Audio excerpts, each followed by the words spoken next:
Shut up forever." His voice was a venomous hiss in the dark hospital room, leaning over the small bed. Her small breath hitched a tiny choked sound escaping her lips. Desperate, terrified her. Van crash. The door flew open, slamming against the wall.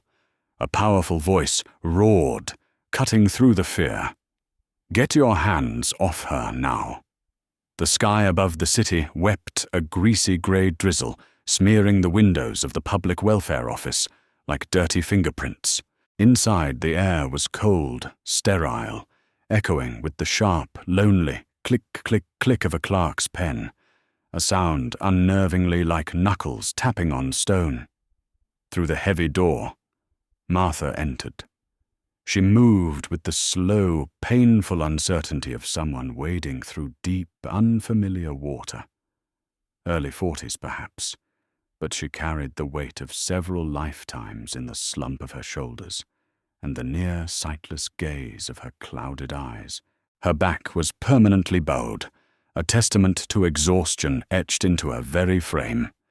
Tethered to her side, almost hidden in the folds of her worn skirt, was Lily, a small shadow head perpetually bowed, tiny hands knotted fiercely in the fabric of her mother's dress.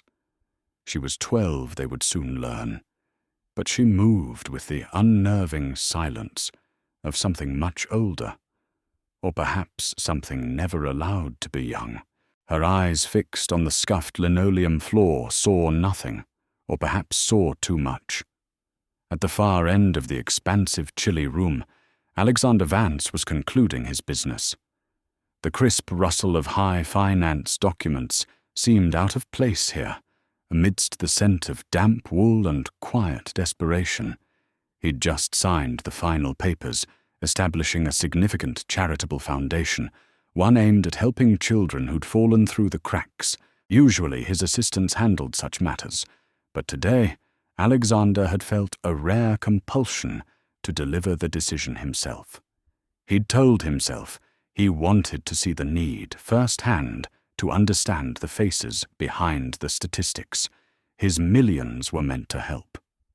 He was adjusting the collar of his tailored coat, ready to retreat back to his world of clean lines and predictable outcomes when he saw them. The lost-looking woman clinging to the counter as if it were a life raft and the child beside her. Silent, still pressed against her mother, as if trying to merge into her very being. There was a long, empty bench nearby, clean and waiting. But Lily didn't sit. She didn't even glance towards it. She simply stood back, almost unnaturally straight, yet somehow managing to shrink her small shoulder blades, sharp beneath a thin, faded cardigan. It wasn't defiance. It was a different kind of stillness, the stillness of prey. The receptionist, her voice softened by routine pity, gestured towards the bench. "You can sit down, dear. It might be a wait." A tremor, almost imperceptible, ran through Lily's small frame. No word, no shake of the head, just a slight intake of breath held tight in her chest. Alexander, a keen observer of human behavior, honed through years of high-stakes negotiations, noticed. It wasn't that she couldn't sit. It was that she dared not, as if the simple act of occupying space, of bending her knees, was a transgression learned through painful repetition. As if somewhere, sometime, sitting down had invited a blow. The receptionist frowned slightly, glancing from the child's downcast face to the mother's vacant eyes. "How old is she?" Martha's voice, when it came, was barely a whisper. Thin and fragile, as if afraid the words themselves might shatter something. 12. The air around the counter seemed to freeze. Even the clerk's pen paused its relentless clicking. Alexander stopped buttoning his coat. "Lord." His gaze fixed on Lily on the way, her shoulder flinched violently as another staff member walked past, not even close. No sound escaped the girl, just that tiny, involuntary recoil, a movement so slight it was almost invisible. Almost. It didn't escape Alexander. He'd encountered children touched by darkness before. Through the preliminary work for his foundation, they carried a similar emptiness in their eyes. Not childhood, no sparkle, no mischief, no innocent curiosity, only a pervasive, watchful fear, a sense that the world was sharp and loud and always ready to hurt. The receptionist leaned forward again, her voice professionally kind, but tinged with a growing unease. "What grade are you in?" Honey, silence. The small hand clutching Martha's skirt trembled. Alexander found himself taking a step closer, drawn by an invisible current of wrongness. "Excuse me," he said, his voice deliberately low-calm. Is she all right, Martha?"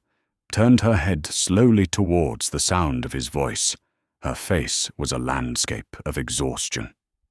"Haunted." We're here for medical assistance," she murmured the words, barely audible. Her hand fluttered vaguely towards her own eyes. "My sight. I can't see clearly much anymore. Doesn't she go to school?" Another staff member interjected from nearby shuffling papers. The silence stretched again, thick and heavy. Martha didn't answer. Didn't confirm. Didn't deny. Just a long, slow exhale that spoke volumes more than words ever could. It spoke of things endured, things unspoken, things perhaps too terrible to name. Alexander looked directly at the child. His voice gentle. "What's your name, little one?" Lily didn't respond, didn't look up. But the hand gripping her mother's skirt released, clenching into a tight, white-knuckled fist at her side. "A tiny rebellion, or perhaps a bracing for impact, I think," Alexander said, turning to the staff, his tone shifting subtly, taking charge without overt command. "We should probably arrange for a specialist assessment for the child." The staff member nodded quickly, fingers fumbling slightly on the keyboard. Unused to billionaires dictating procedure in the welfare queue, Alexander stepped back, allowing the system its clumsy process. He moved towards the large, grimy window, pretending to look out at the rain-slicked street. But he wasn't seeing the traffic. He was seeing the ghost child, the 12-year-old with the eyes of a hunted animal, and the stillness of stone. He saw the mother lost in her own twilight world, seemingly unable to protect her own daughter, as mother and child were finally called forward, moving with that same hesitant, fearful gait Alexander watched them go. He saw a woman waiting further down the hall, avert her gaze quickly. A flicker of something, pity, fear, recognition, crossing her face before she looked away. It was another dissonant note in the growing symphony of wrongness playing in his mind. He left the office a few minutes later, the foundation papers feeling strangely insignificant in his hand. The image of the silent girl, the fearful mother, the averted gaze of the bystander. It all coalesced into a heavy knot of disquiet in his gut. This wasn't just poverty. This wasn't just hardship. This was something else. Something darker. He saw them exit the building, walking not towards the main bus routes, but down a side street, leading towards a notoriously neglected part of the city. On impulse, driven by that persistent, nagging sense of profound wrongness, Alexander signaled his driver to follow, maintaining a discreet distance. The car crawled through streets lined with decaying buildings and overflowing bins. Finally, Martha and Lily turned down a narrow, grim alleyway, stopping before a dilapidated house that seemed to sag under the weight of the grey sky. Number 46 paint-peeling roof, crooked windows, dark and blank. Alexander watched from the end of the alley as Martha fumbled with the lock before they disappeared inside. He quickly got out of his car, walking purposefully towards them, "Excuse me," he called out, his voice, calm but firm, stopping them just as the door creaked open. Martha startled, violently, spinning around her hand, flying to her chest. Lily pressed herself impossibly tighter against her mother. Alexander held up the business card he'd retrieved from his wallet. "I'm Alexander Vance." We met briefly inside. He offered the card to Martha. "You mentioned needing medical help, and I'm concerned about your daughter. My foundation, we help families. If you need anything, doctors support a different place to stay. Please call this number anytime." Martha stared at the card. Then her eyes darted nervously towards the dark doorway of the house, as if expecting something monstrous to emerge. Her hand trembled uncontrollably as she reached out and took the small rectangle of cardstock. She gave a tiny, almost imperceptible nod, her lips moving soundlessly. Alexander held her gaze for a moment, trying to convey sincerity, urgency, please. He repeated softly, "Don't hesitate." He watched them slip inside the dark house. The door clicked shut with a sound of grim finality. He stood there for a long moment in the damp alleyway, the grey drizzle clinging to his expensive coat. The feeling of wrongness hadn't lessened. It had intensified, solidifying into a cold certainty. Whatever was happening behind that door, it was bad. And the image of Lily's small clenched fist, her utter silence, burned in his mind. He couldn't just walk away. He wouldn't. A sense of responsibility, heavy and unexpected, settled over him. He didn't know what he would do yet. But he knew one thing for sure: he had to find out. The alley air hung thick and damp, heavy with the smell of decay and neglect. Alexander Vance moved cautiously towards number 46, the silence of the narrow passage amplifying the frantic thumping in his own chest. The flimsy door was shut tight, a weak barrier against the world, or perhaps a seal on a hidden tomb. As he drew closer, indistinct sounds began to bleed through the thin walls. A man's voice, rough and grating, raised in anger. A muffled shuffling sound, like dead weight being dragged across a floor. Then a sharp thud, followed by a choked sob, quickly stifled. Alexander's blood ran cold. The vague unease he'd felt earlier now sharpened into sickening certainty. He edged towards a grimy window near the front, peering through a crack in the warped frame. The darkness inside was almost absolute, broken only by the faint flickering light of what looked like a bare, low-wattage bulb swinging precariously in a back room. But it was enough to see the scene that would sear itself into his memory forever. Lily tied to a rickety wooden chair with coarse rope, her small body held rigid, not just by the bonds, but by sheer paralyzing terror. Her eyes, wide and unblinking, stared into the middle distance, reflecting the dim light like fractured glass.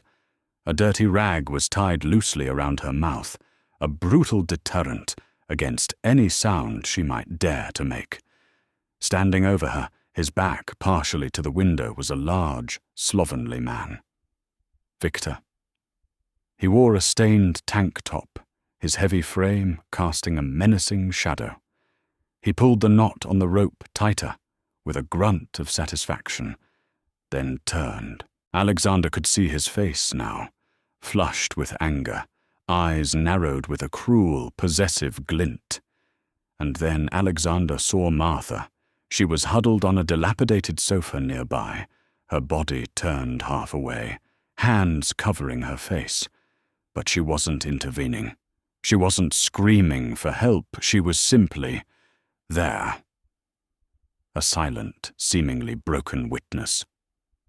Victor kicked viciously at an overturned crate near the chair where Lily sat bound. Useless baggage, he snarled the words, thick with contempt. He wasn't looking at Lily but seemed to be addressing the room, or perhaps the woman on the sofa. Both of you, costing me money, costing me peace. Because of your weakness, he jabbed a thick finger towards Martha. I'm stuck feeding this thing. Lily flinched at the word thing. A tiny, almost imperceptible movement, Victor saw it. He stepped closer to the chair, leaning down, until his face was inches from the child's. Think you can defy me? Think those eyes mean anything? He hissed, his voice dropping to a menacing whisper. You look down, you stay silent. You breathe only when I allow it. Understand. That was enough, more than enough. Alexander didn't think. He acted. He slammed his shoulder against the flimsy front door. Wood splintered the lock, gave way with a protesting screech, and he burst into the fetid darkness of the house. Get away from her, Alexander's voice roared through the small space, sharp and commanding, cutting through the oppressive atmosphere. Victor whirled around, startled his face, contorting with rage at the intrusion. Martha gasped, lowering her hands. Her eyes wide, with a mixture of shock and terror. Lily remained frozen, eyes fixed forward, only the slightest tremor betraying the storm inside. Who the hell are you? Victor bellowed, taking a menacing step towards Alexander. Get out of my house. Let the child go. Now Alexander ordered, standing his ground, his eyes locked on Victor, projecting an authority the other man clearly wasn't used to challenging. Victor laughed a harsh, ugly sound. This is my house. My rules. She's mine to handle her own mother. He sneered, jerking his head towards Martha. Knows better than to interfere. Don't you, Alexander, saw the flicker of conflict in Martha's eyes? A spark of maternal instinct, a desperate plea, but it was extinguished almost instantly as Victor's cold gaze swept over her. She visibly shrank back, pulling her arms around herself, her face becoming a mask of terrified submission. Once more. The moment was gone. Fear had won. She's a child, Alexander stated, his voice dangerously low, each word clipped and precise. And you are abusing her. This stops now. You got no right. Victor began lunging forward. Suddenly his fist raised. Alexander sidestepped the clumsy blow, years of discipline keeping his reaction sharp. He knew a physical confrontation. Here was foolish, potentially deadly. His priority was Lily. He took a strategic step back towards the doorway. His hand already reaching for the phone in his pocket. I'm calling the police, Alexander said calmly, his fingers flying across the screen. Victor froze for a split second, his eyes widening in disbelief, then narrowing with renewed fury. You wouldn't dare. He lunged again, not to strike, but to slam the door shut, to trap Alexander outside, to regain control of his dark domain. Alexander was faster.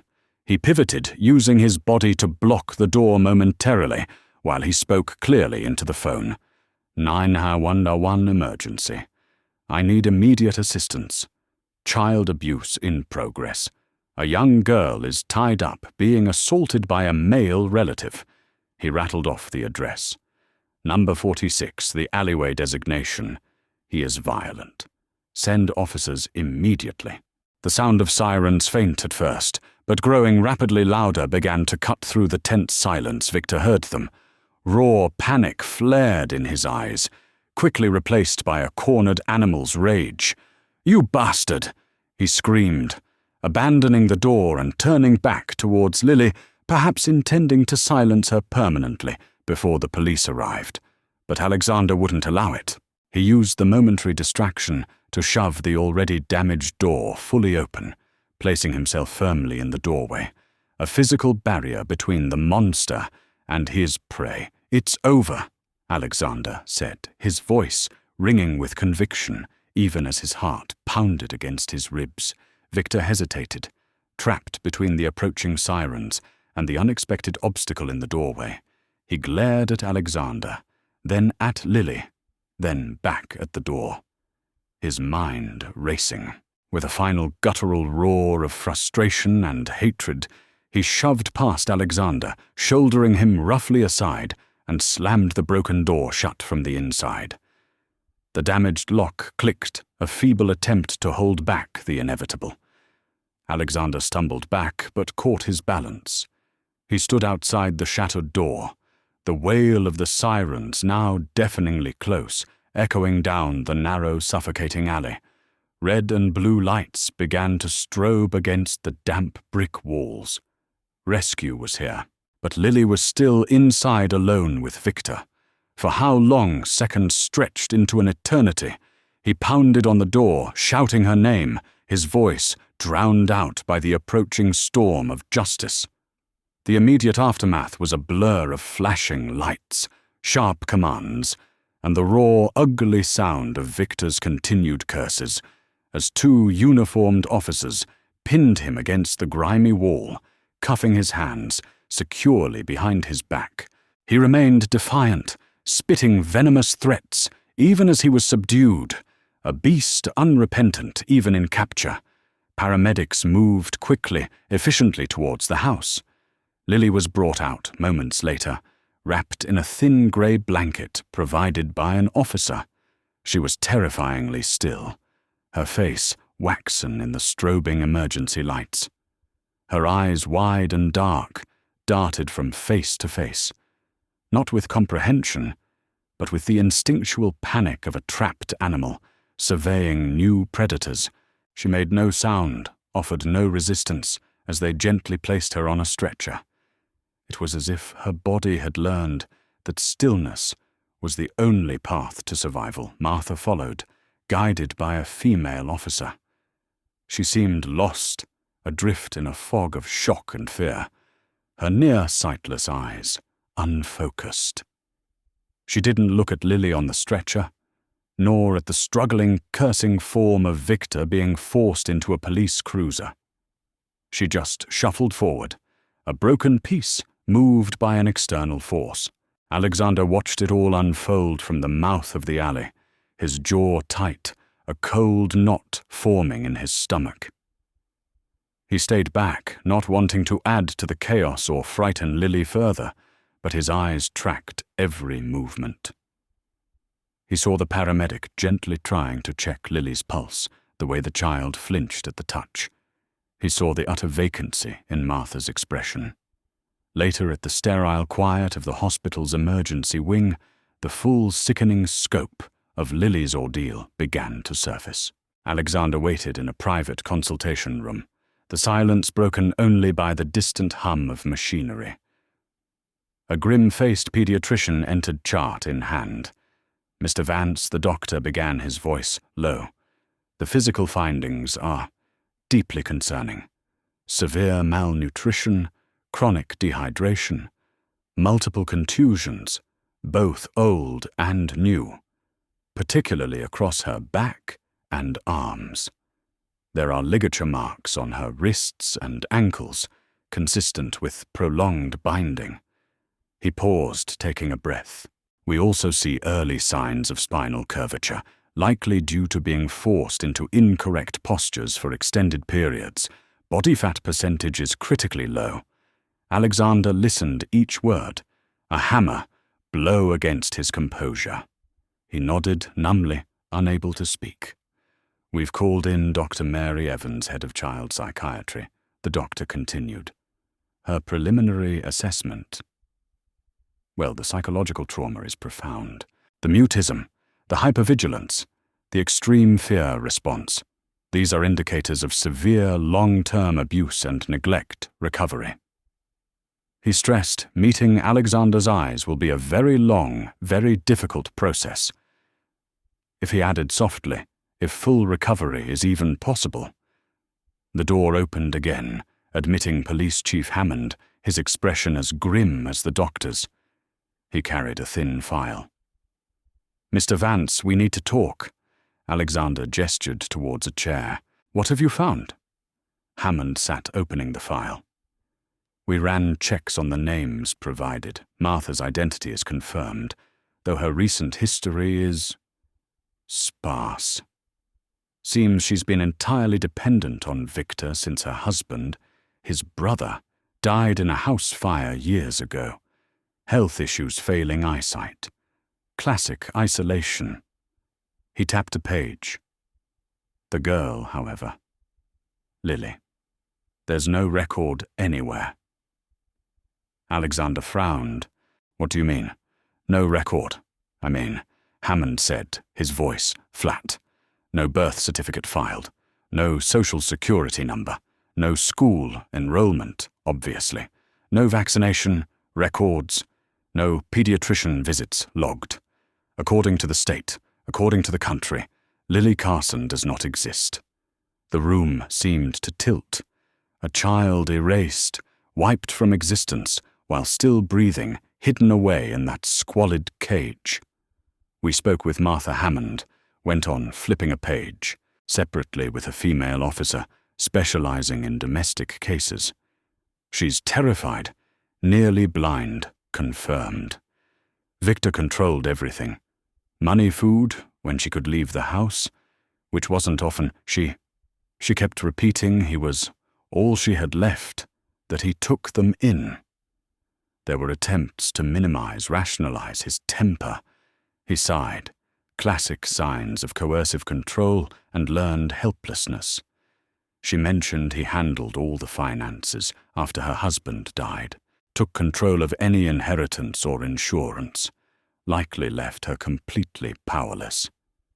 Hammond leaned forward slightly, but she also let slip under gentle questioning details about Lily being locked in rooms for days, about punishments, for making noise, about hiding bruises. She's a victim herself, no doubt. But her silence, it enabled this for years. Alexander felt a surge of complex emotion, pity for Martha's situation, but also a cold anger at the years of silence, however fear-induced. And Victor Alexander asked his voice. Tight, belligerent, uncooperative claims. He was disciplining a difficult child. Zero remorse. None. Hammond's jaw clenched. He's being processed now. Unlawful imprisonment, endangerment. We'll throw the book at him based on what we found tonight. He hesitated, then delivered the blow Alexander had unconsciously been bracing for. But Mr. Vance, here's the hard part. Legally speaking, while the conditions are horrific and her injuries clearly point to long-term abuse, proving beyond a reasonable doubt in court that Victor specifically inflicted each of those injuries over the past decade without direct eyewitnesses to the acts themselves, without recordings. It's tough. Defense attorneys will argue malnutrition was due to poverty. Bruises were accidental falls. The mutism is a pre-existing condition. They'll try to muddy the waters. Hammond looked Alexander straight in the eye, based only on the unlawful imprisonment charge, finding her tied up tonight, and the immediate endangerment he might only be held for a limited time. Initially, bail could be set. We need to build a much stronger, watertight case for the felony child abuse charges to stick long-term. We need more evidence, possibly testimony. The injustice of it struck Alexander like a physical force. A man caught red-handed, a child starved and brutalized, bearing years of scars, and the system might let him walk free, even temporarily, because the proof wasn't perfect. He saw the crime scene photos. Hammond slid across the table. The filthy room, the stained mattress, the frayed ropes. He saw the preliminary medical report detailing injuries that spoke of systematic cruelty. A cold, hard rage settled deep within him. Not hot and explosive, but focused and absolute. He stood up the movement. Precise controlled Chief Hammond. Alexander said his voice, quiet but resonant with inflexible resolve. This man Victor will not harm Lily again. He will not benefit from legal loopholes. My foundation, my personal resources, they are now entirely dedicated to two things: ensuring Lily receives the absolute best care possible for as long as it takes, and ensuring Victor faces the full unmitigated consequences of his actions. Whatever it takes, whatever the cost. He walked towards the door, pausing with his hand on the knob. He turned back, his eyes, meeting Hammond's. "You build your case. Chief, use everything I can provide. But know this." His voice dropped, carrying the weight of an unbreakable vow. "That man will not walk free. Not while I draw breath." He left the room, the heavy silence settling behind him. Outside, the first hints of a bleak dawn were breaking. Alexander looked towards the wing, where Lily was being kept, a fragile life stolen from the darkness now entrusted to his care. The fight had just begun. The days bled into weeks within the quiet, secured wing of the Children's Psychiatric Hospital. For Lily, it was a world away from the suffocating darkness of number 46, yet the shadows clung to her ghosts behind her eyes. Her new room was bright clean with soft blankets, and walls painted a calming pale blue, but she occupied it like a frightened bird in an unfamiliar cage, always poised for flight, always listening for the footsteps of the past. Therapy sessions with Dr. Mary Evans became the fragile anchor of her new routine. Dr. Mary, with her kind eyes and infinitely patient demeanor, never pushed, never demanded. She simply created a space, a small, quiet room filled with art supplies, soft cushions, and therapeutic toys, where Lily could be progress when it came, was measured in millimeters, not miles. Initially, Lily communicated only through her drawings. Thick black bars dominated the pages, trapping a small, faceless figure within. Outside the bars loomed a large, menacing shape, Victor always featureless, except for a cruel slash of a mouth. Sometimes another figure appeared near the cage, smaller, turned away, eyes obscured or scratched out. Martha. The drawings were stark, brutal echoes of a reality too horrifying for words. Healing wasn't a straight line. There were days Lily seemed almost responsive, her eyes tracking Dr. Mary's movements, her fingers tracing the texture of a smooth stone from the sensory bin. Then there were days when a dropped tray in the hallway outside, the sudden scrape of a chair, or an unexpected touch could send her spiraling back into shutdown. She would retreat into herself, eyes vacant, body rigid, clutching the small knitted doll Alexander had given her. Mia, as if it were the only solid thing in a dissolving world. Dr. Mary documented it all. The breakthroughs, the regressions, the painstaking process of untangling trauma, knot by agonizing knot. Alexander Vance was a constant, quiet presence. He rearranged his demanding schedule, carving out time each day to simply sit with Lily. He learned quickly that words often built walls, so he offered presence instead. He'd sit near her bed sometimes, reading aloud in a low, calm voice. Tales of lost fawns, finding their way of silent stars, watching over sleeping worlds. He never expected a response, never pressured her to look at him or acknowledge him. He just stayed. He brought her the doll, Mia, explaining gently. She doesn't talk either, but she's a very good listener. Slowly, tentatively, the ice around Lily's heart began to thaw, fraction by tiny fraction. She started accepting the doll, holding it close, its soft yarn body absorbing silent fears. After many visits, she stopped flinching quite so violently when Alexander entered the room. Occasionally, her gaze would flicker towards him, brief and uncertain, before darting away. It wasn't trust, not yet, but it was the fragile beginning of acknowledgement, a recognition that this particular presence wasn't a threat. Meanwhile, Martha was housed in temporary protective accommodation, a small, clean apartment that felt both liberating and terrifyingly isolating after years under Victor's thumb. A dedicated social worker and therapist visited regularly, gently guiding her through the tangled wreckage of her past. The process was excruciating. Waves of guilt washed over her. Guilt for her silence, for her inability to protect Lily. Shame burned beneath her skin, but intertwined with it was the paralyzing, bone-deep fear of Victor. Fear of his retribution, even now that he was locked away. Fear born from years of absolute dependence and psychological manipulation.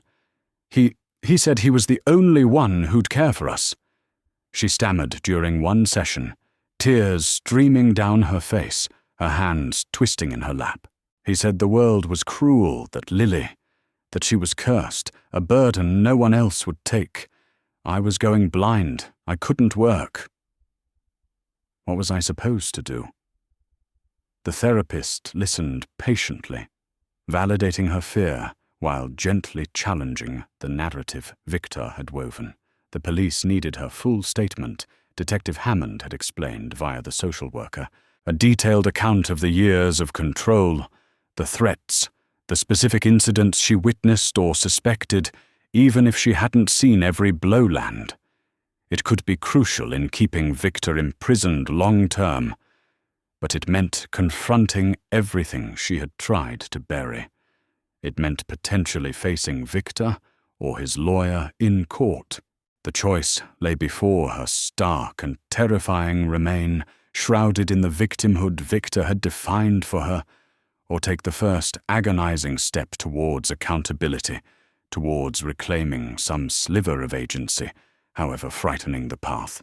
She spent hours staring at the blank walls of the small apartment, the therapist's words echoing in her mind. Could she do it? Did she dare?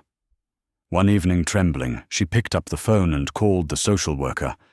"I need to talk more," she whispered, about the control, how he kept us. It wasn't everything, not yet. But it was a start. A difficult choice made. Back at the hospital, a small breakthrough occurred. Alexander was reading a story about a tiny firefly trapped in a jar, who eventually finds the courage to shine its light again. As he finished, Lily, who had been sitting unusually still, picked up a crayon. On a fresh sheet of paper, she drew the familiar cage, but this time, standing just outside the bars was a figure holding a tiny glowing lamp. The figure was tall, and on the hand holding the lamp, she drew a small, almost invisible AV. Alexander Vance. His breath caught in his throat. He didn't speak, didn't move, afraid to break the spell. The next day, when Alexander came for his visit, Lily was holding the drawing. She looked at him, truly looked at him for a sustained second. Then, hesitantly, her small, cold hand reached out, not to take his hand, but to gently grasp his wrist. She guided his hand towards the drawing, her tiny finger tapping, first the figure holding the lamp, then tapping her own small chest right over her heart. A silent message, louder than any shout. "You are the light, I see you. Maybe I can trust you." A fragile tendril of hope unfurled in Alexander's chest, warm and bright. He covered her small hand gently with his own. "I hear you. Lily," he whispered, his voice thick with emotion. "I hear you." It felt like the first ray of dawn. After a long, brutal night, the feeling lasted less than an hour. His phone buzzed with an urgent summons from Chief Hammond. Alexander met him in the hospital administrator's office, the hopeful feeling still warming him. Hammond's face, however, was stone. Alexander the chief began, his voice heavy. "I'm sorry. We tried every legal maneuver to hold him, to deny bail, pending further charges. But his lawyer was good, and the initial charges weren't strong enough on their own." He paused, the silence, deafening. "Victor Carson posted bail an hour ago. He's been released." The fragile dawn shattered. The shadows rushed back in. Victor was out. And Lily. Lily was still so vulnerable. The cage might be gone, but the monster was free. The news of Victor Carson's release settled like a shroud over the hospital wing where Lily was housed. Hope so tentative and fragile, just moments before, felt instantly fragile. Threatened Alexander. Vance moved swiftly, decisively. Security outside Lily's room was doubled. Discreet but watchful guards stationed around the clock. Dr. Mary and the nursing staff were briefed, placed on high alert. Every protocol was reviewed, every potential vulnerability assessed. Yet, despite the layers of protection, a cold tendril of dread curled in Alexander's gut. Victor wasn't just cruel. He was cunning, driven by a festering resentment that bail conditions and restraining orders were unlikely to contain. And Victor was indeed watching. For days he became a phantom, haunting the periphery of the hospital grounds. He learned the shift changes of the guards, the delivery schedules, the blind spots in the security camera coverage just outside the pediatric psychiatric unit. He observed the ebb and flow of visitors, the brief moments when alertness naturally dipped. He didn't rush. He moved with the patient predatory calculation of someone who felt wronged, someone who believed his property had been stolen and needed reclaiming or destroying.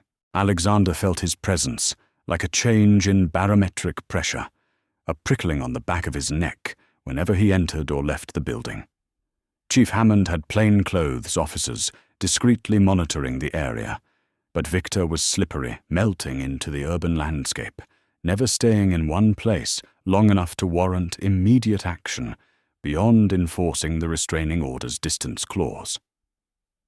The attack, when it came, was swift, exploiting a sliver of opportunity born from mundane routine. It was late, nearing midnight.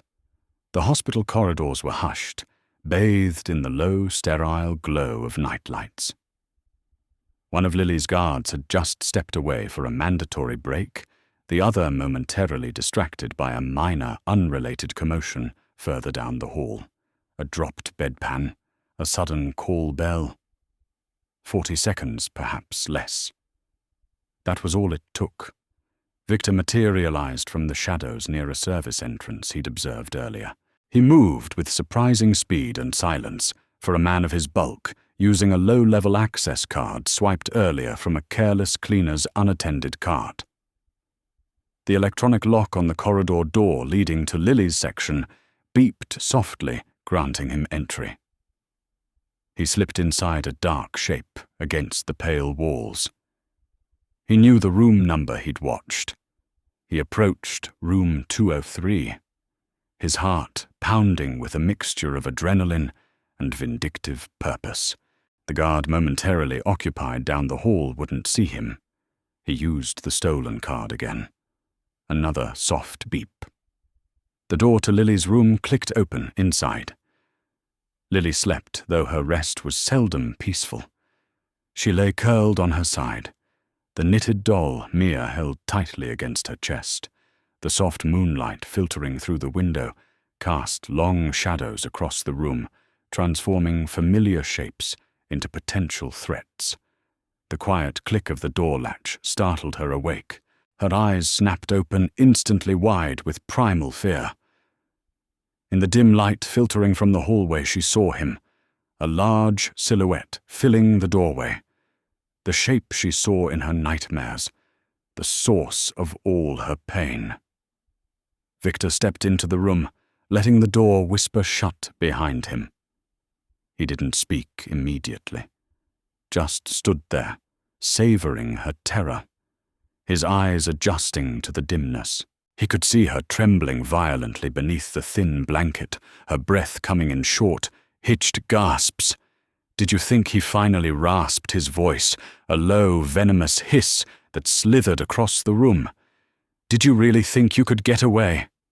That he, a sneer twisted his lips, could protect you from me? Lily pressed herself back against the headboard, trying to make herself smaller, invisible. Mia, the doll, was crushed against her chest like a shield. Tears streamed silently down her face, but she made no sound. Silence had always been her only defense. Victor moved towards the bed, his steps heavy, deliberate. His eyes were wild, burning with a terrifying intensity. "You should have stayed quiet," he breathed, leaning over her, his foul breath washing over her face. "You should have stayed broken. But you didn't, did you? Talking to them, drawing pictures." His hand shot out, grabbing her shoulder with bruising force, letting him get close. He leaned closer still, his other hand reaching behind her head, fingers twisting cruelly in her hair, forcing her head back. "I told you," he growled, his face contorted with rage. "You should shut up forever." His hand tightened in her hair, preparing to strike, to silence her permanently. In that split second, suspended between paralyzing terror and the raw instinct to survive something inside, Lily snapped. All the therapy, all the patient kindness from Alexander, all the tiny sparks of trust she'd begun to feel, it coalesced into a single desperate act of defiance. A sound tore from her throat. Not a word, not a scream, but a choked guttural gasp, followed by a broken syllable. Avan. It was barely audible, strangled by fear, but it was sound, loud enough in the charged silence of the room. It was enough. The door burst open with explosive force. Alexander Vance stood there, his face pale, but set like granite, flanked by the two security guards who had reacted instantly to the strangled noise and the prearranged emergency signal. "Get your hands off her." "Now!" Alexander roared. Victor turned, momentarily stunned by the sudden intrusion. Before he could react, the guard surged forward, expertly tackling him, pinning his arms behind his back with practiced efficiency. Victor fought back furiously, thrashing and cursing, but he was overpowered. Metal handcuffs clicked shut around his wrists. "You have no right." He bellowed, his voice thick with venom, even as he was hauled to his feet. "She's my family, my responsibility. I'm her guardian." Alexander didn't waste words arguing. He moved swiftly to Lily's bedside, placing himself between her and the struggling form of Victor. He didn't touch her yet, just stood there, an immovable shield. As the guards began dragging the resisting Victor towards the door, one of them spoke loud and clear for Victor to hear. "Found this knife concealed in his waistband, Mr. Vance." Looks like premeditation. Chief Hammond, arriving seconds later with uniformed officers, nodded grimly. Attempted assault violating a restraining order. Weapon possession. Add those to the list, Carson. And we've already started proceedings to freeze any assets. You're finished. Victor's head snapped towards Alexander, his eyes blazing with impotent fury, a dying ember flaring one last time. "You think you saved her?" He spat. "You think you can fix what's broken? She'll never be normal, never." Alexander finally spoke, his voice, low, steady, cutting through Victor's rage. "I don't think," he said slowly, each word deliberate, precise. "I know." The air crackled with tension.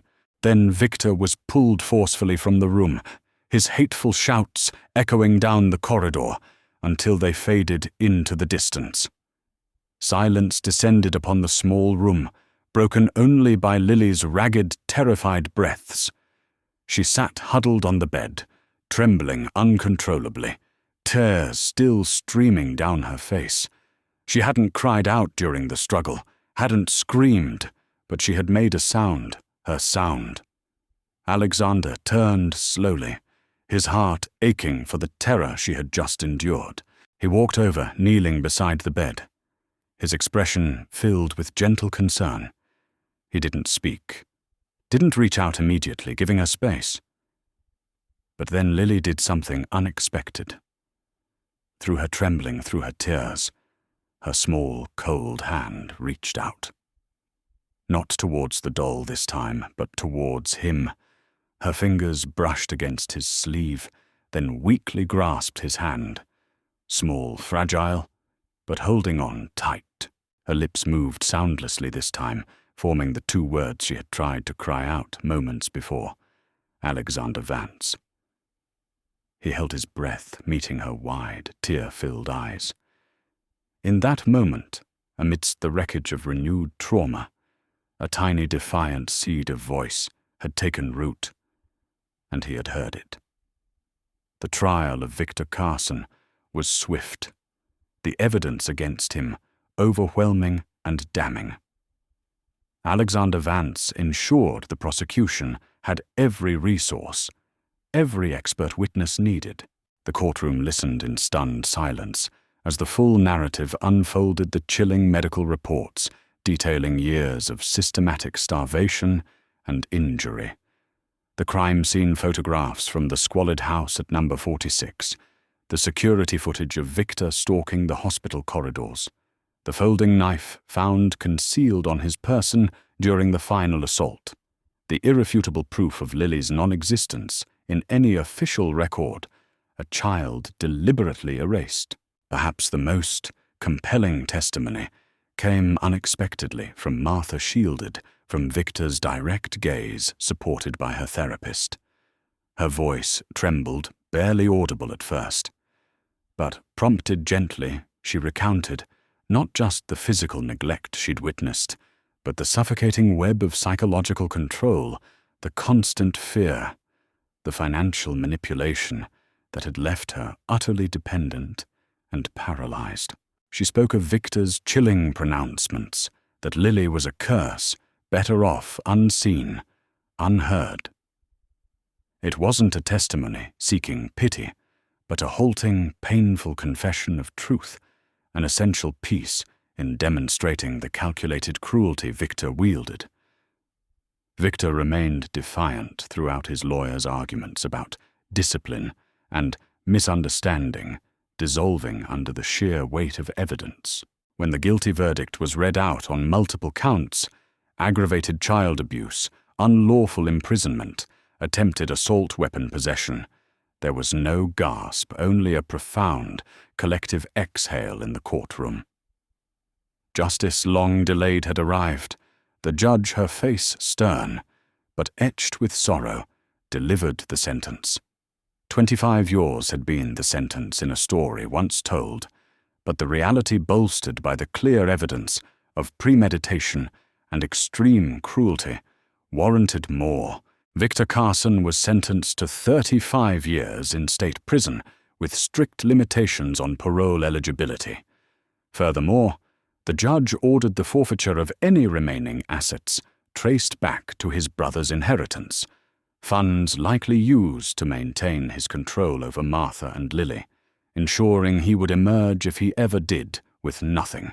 He was led away, still muttering curses, a man consumed by his own darkness, finally facing a future devoid of power or escape. In a separate, quieter proceeding, the family court addressed Martha's status.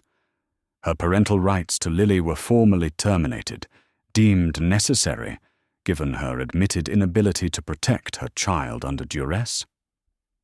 No criminal charges were filed against her, the court acknowledging the complex trauma and coercive control she had endured, Martha visibly older.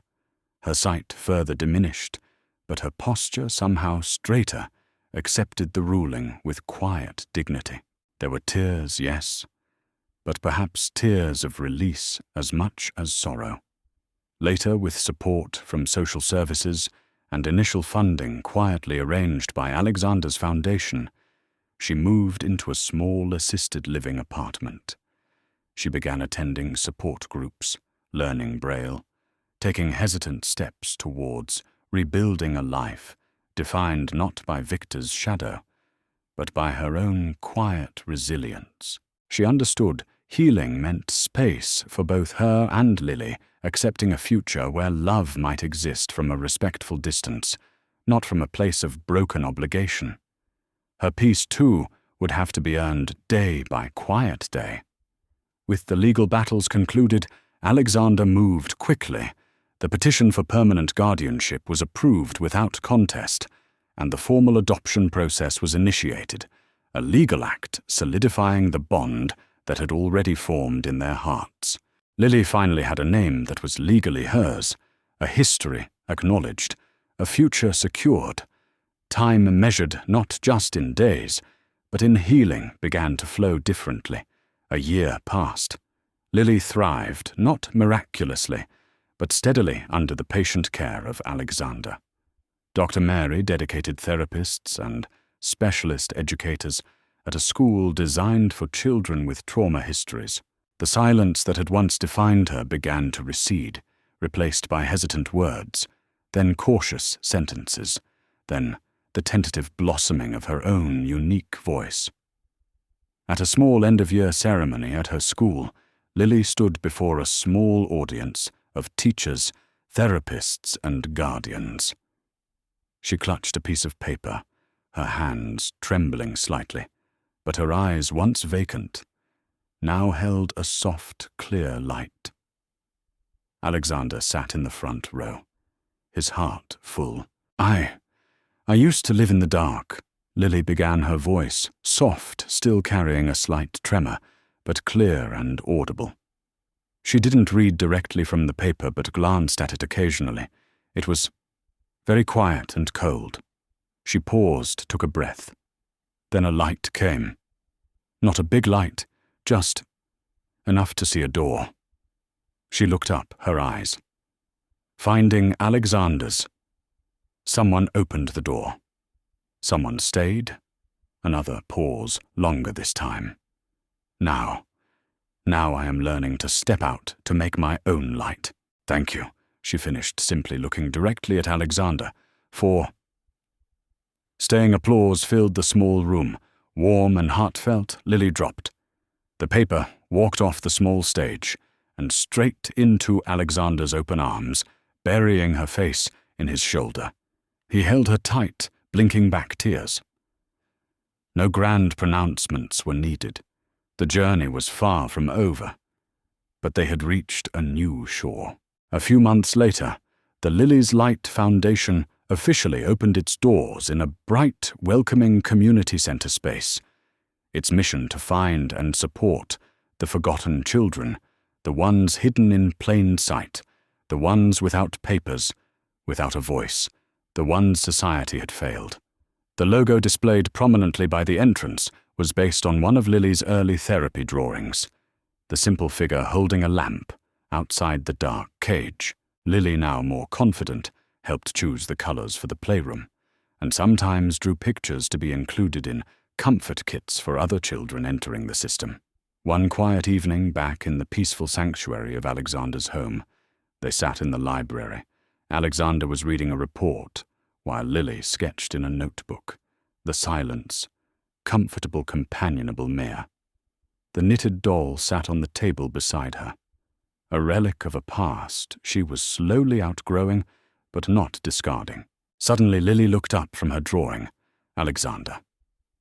Her voice was clearer now, more confident than it had been at the school ceremony. He lowered his report, meeting her gaze. "Yes, Lily.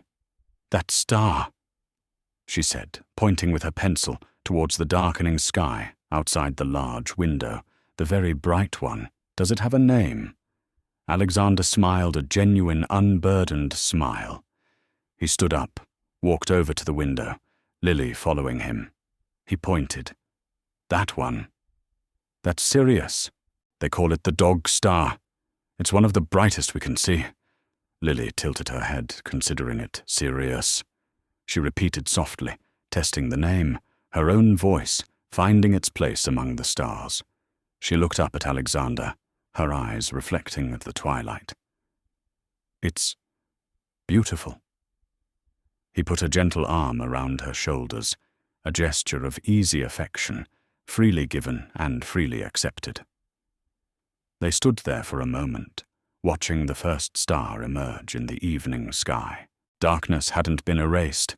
The scars remained, but it no longer held dominion. Here in this quiet moment, bathed in the nascent starlight, was the proof a voice once stolen could be reclaimed, a life once shattered could be rebuilt, a future once unimaginable could begin shining with the steady, hopeful glow of earned peace. From the deepest shadows, a single steady light can sometimes be enough to show the way out. Lily's journey wasn't just about escaping a physical cage, but about the painstaking, courageous act of unlocking the voice that cruelty tried to silence forever. It makes you pause and wonder, doesn't it? How often might we pass by silent pain, hidden behind closed doors or downcast eyes simply because we are too busy or perhaps too afraid to truly look? What is the true cost, not just to those suffering, but to our own shared humanity, when we choose consciously or unconsciously to turn away? This story of resilience, of finding trust in the face of unimaginable darkness, truly reminds us of the profound impact one person's unwavering compassion can have. It stays with you, leaving echoes long after the final words fade. What part of Lily and Alexander's long journey resonated most deeply with you? We'd be honored if you shared your reflections in the comments below. Perhaps about the quiet strength it takes to heal, or the simple power found in truly listening. If their story touched your heart today, please show your support by giving this video a like. And if you feel this story might bring hope, understanding, or spark an important conversation for others, please consider sharing it. Most importantly, don't forget to subscribe to our channel and click the notification bell. We promise to bring you more stories like this, stories that explore the depths of human connection and celebrate the enduring strength of the spirit. Thank you for sharing this time, this journey with us today.